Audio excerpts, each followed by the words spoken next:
Hello viewers, welcome to MS cooking. আমার আজকের রান্না হচ্ছে ডালিয়া দিয়ে চিকেনের খিচুড়ি। এটা ভীষণই সহজ আর সুস্বাদু একটা রান্না। এটা আমরা সকালের জলখাবার বা লাঞ্চ বক্সে বা বাচ্চাদের টিফিন বক্সে আমরা অনায়াসেই দিতে পারি।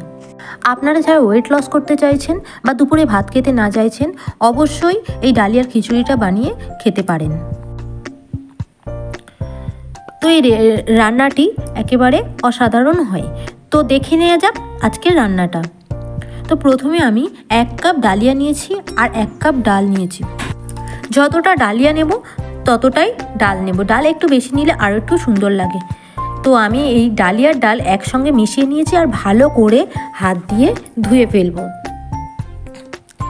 তো ডালিয়াটা 2 থেকে 3 বার জল চেঞ্জ করে করে ধুয়ে নেব। ডালিয়াটি ধুয়ে নিয়ে রেখে দেবো একটু। তো তারপরে একটা কড়াই নেব। কড়াইয়ের মধ্যে আমি এখানে পেঁয়াজকে সাদা তেল দিয়েছি, রসুন কুচি, পেঁয়াজ কুচি আর লঙ্কা নিয়ে ভালো করে ভেজে নেব আর দিয়ে দেবো একটা টমেটো। তারপরে আমি বোনলেস চিকেনগুলো কুচো কুচো করে রেখেছিলাম, চিকেনগুলোকেও তুলে নেব। নিয়ে ভালো করে পেঁয়াজ, লঙ্কা, টমেটো সব একসঙ্গে উপকরণগুলো ভালো করে মিশিয়ে নিয়ে আমি ভেজে নেব। কোনো মশলা ছাড়াই বেশ কিছুক্ষণ আমি এরকমভাবে নেড়ে ভেজে নেব। তারপরে আমি গুঁড়ো মশলাগুলো অ্যাড করব। দিয়ে দেব 1 চা চামচ হলুদের গুঁড়ো, 1 চা চামচ লঙ্কার গুঁড়ো। লঙ্কাটা যে যেমন খুশি খেতে পারেন। আমি এখানে কিছু সবজিও কেটে নিয়েছি, আলু নিয়েছি, গাজর নিয়েছি, কুমড়ো নিয়েছি। গাজরগুলো একটু ছোটো ছোটো করে নিয়েছিলাম। আর এখানে আদা বাটা দিয়ে দেব। আদা বাটা দিয়ে ভালো করে আমি মশলাটা কষিয়ে নেব। এখানে যেমন বাড়িতে সবজি থাকবে দিতেই পারেন। তো আমি ভালো করে কষিয়ে নিয়েছি। তারপরে যে ধুয়ে রাখা ডাল আর ডালিয়া ছিল সেটাকেও দিয়ে আরও একটু ভালো করে নেড়ে চেড়ে আমি কষিয়ে নিচ্ছি।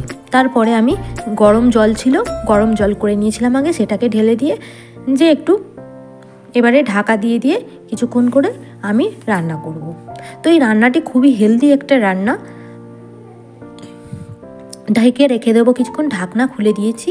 খুলে দিতে তো এরকম আমি দেখিয়ে দিচ্ছি আপনাদের। এটা অল্প সময়ে খুবই একটা হেলদি খাবার।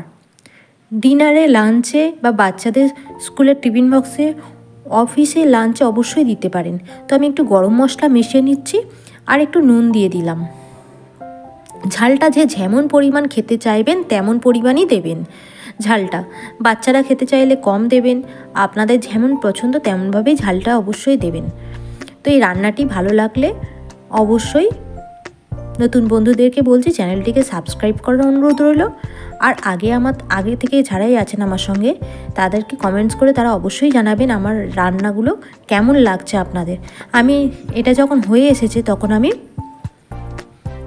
একটু চিনি দিয়ে স্ট্যান্ডিং টাইমের জন্য কিছুক্ষণ ঢেকে রেখেছিলাম। তো দেখতেই পাচ্ছেন কতটা সুন্দর হয়েছে রেসিপিটি। তো আমি এটা লাঞ্চ বক্সের জন্য রেডি করে দেব। তো খুবই হেলদি একটা রেসিপি। ভিডিওটি ভালো লাগলে লাইক, কমেন্ট করবেন আর চ্যানেলটিকে সাবস্ক্রাইব করবেন। তো একেবারে রেডি। তারপরে বাকিটা যে অংশটা ছিল সেটা আমি সার্ভিং বলে নিয়ে নিয়েছি, সাজিয়ে নিয়েছি একটু ধনেপাতা দিয়ে।